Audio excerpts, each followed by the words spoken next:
Success is a really funny concept, isn't it? What does it mean to some? What does it mean to others? We are currently in a world now where it's pushed heavily that when you see what success is, it's massive amounts of money, a lot of cars. If you're a guy, a lot of women. If you're a woman, you have ample selection.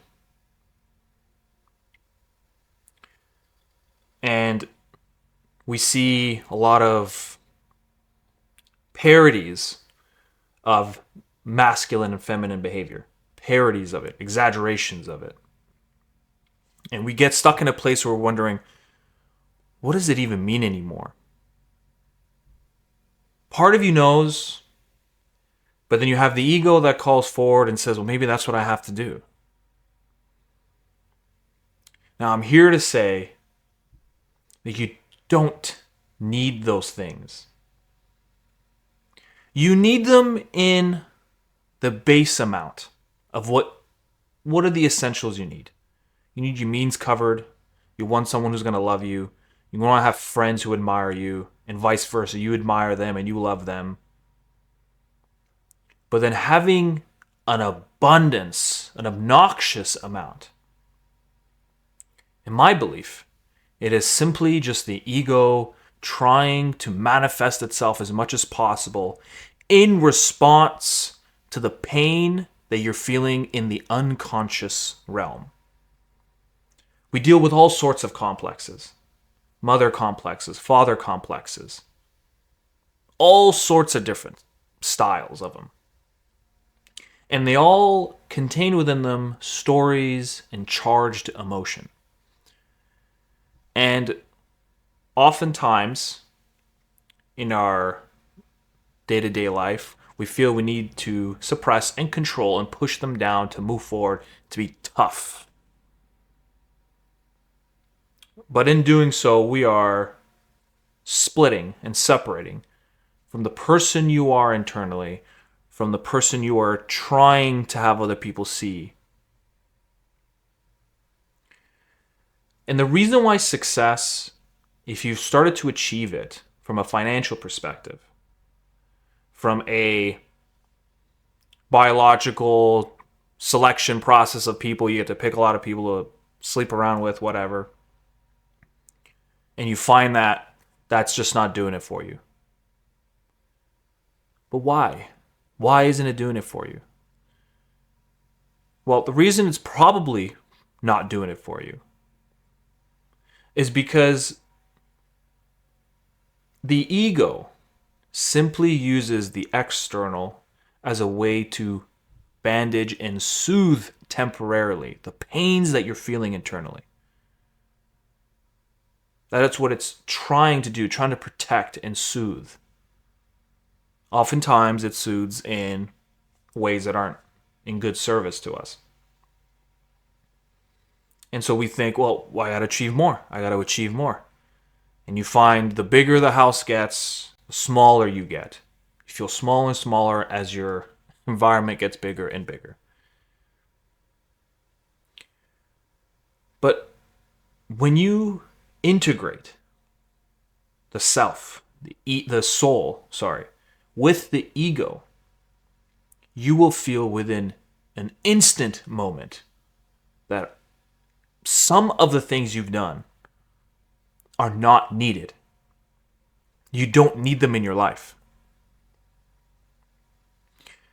I knew for a long time for me, or I should say when I was coming up, training, competing in jiu-jitsu, and I'm a black belt now, and at the time I wanted to be a black belt world champion, and I thought winning medals was the answer to my pain that I had in my heart of self-worth, the issue of I'm not worthy enough of people's admiration, so I have to win and be successful. Me being just me is not enough. So I thought winning medals over and over again, winning provincial titles, winning multiple local titles, taking third place at the World Championships with Team Canada. I thought all those things would satisfy. And I thought, okay, well, maybe you got to be a world champion at the black belt level And maybe I got to do this, maybe I got to do that. But at some point I woke up and I think the soul could not bear it anymore and just poof, vanished away, the passion. And it was a brutal time in my life. Brutal. But it was in that chaos, in that confusion, that I started to understand that I have just simply abandoned my soul. I've abandoned him. The soul, in some sense, is an inner child. It is the child that you've always known. And I've pushed him aside in the pursuit of the ego, to being bigger, to self-soothe temporarily, which is why it temporarily soothes if I won gold, but then quickly vanished away and I needed another one. And it just was never satiated. But when I started to understand the integration, which means making aware of the pains and stories you live with, transparent to you, you have to see them and understand how they function. They have a light side and a shadow side. The light side that has given you all these skills, things that you've had to deal with and have grown you. But then also the shadow side, the side of you that is not your best self. Everybody has that. Do not feel ashamed for having that. But it's the building of the awareness, looking inwardly. The first way you can do that is by journaling your thoughts. What do you often think about? What fantasies come to mind? Journal them, get them outside your head, because we often personify as our thoughts and emotions. We start to believe that's who we are. So the first thing we have to do is separate them, to be able to observe them. Put them on a piece of paper. Have a journal with you by your bedside. That way, when you have this moment of inspiration where you're able to catch something, you can write it down. And you always want to be in a state of curiosity and adventure. Never judgment. Never heavy criticism or resentment, bitterness. None of that. Observe yourself with curiosity, love, and compassion, with the father figure element and the mother figure element. The strict, firm boundary setter, but also the loving, compassionate nurturer, having both within you. Write them down. Observe them for a couple weeks. When you feel particular emotions that you feel you have to suppress or run away from, track and follow where they go. Oftentimes, in my belief, emotions are the median between the world of the ego and the soul. You can feel a particular emotion spring up, and we call them triggers. An emotion flares. That emotion draws down somewhere, and understanding where it draws down to is going to be the beginning of the process of self-discovery. Understanding the stories that control you, because stories control who we are. And so perhaps when understanding the story, everything makes sense as to why you've been outcome fixated on winning and being successful and wanting it right now, that I need to win.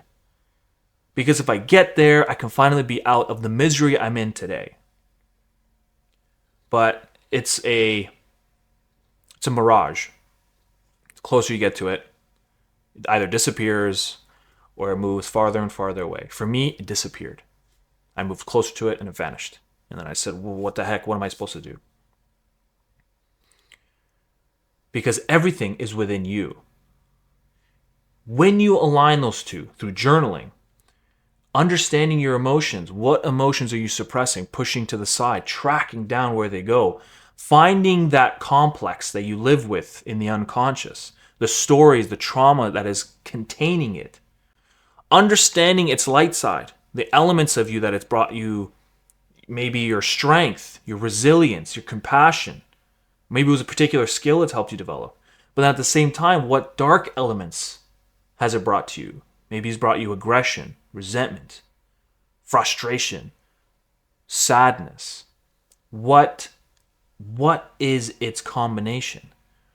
And then when you can start to understand, then you can head on to the next stage, which is either letting go of stories that do not serve you anymore. They're old stories, you don't need them. Integrating them, bring them into you by accepting them and saying, this is just part of me and that's okay. and fully understanding its strengths and its weaknesses. Or number 3, reinterpreting the story moving forward. Now, oftentimes you can do a combination of them.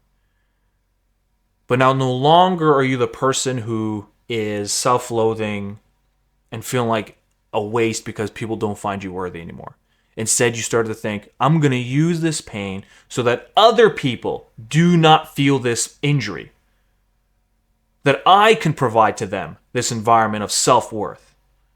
That as long as they're around this business or my household, they don't need to be anything other than who they are.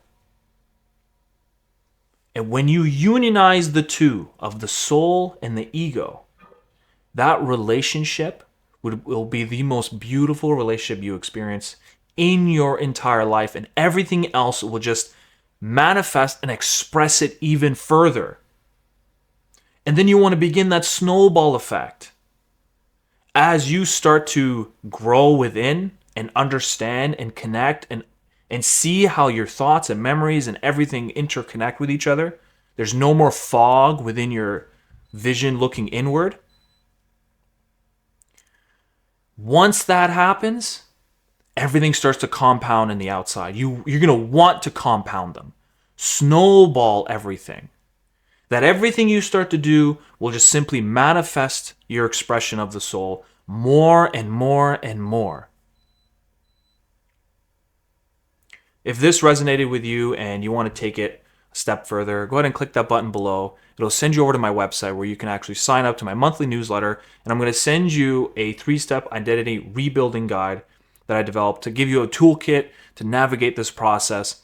And then stay tuned on that inbox because I send my entire Rule 3 method absolutely for free. I do not hold anything back. And it was something that I wish I had when I went through that period of time of identity loss.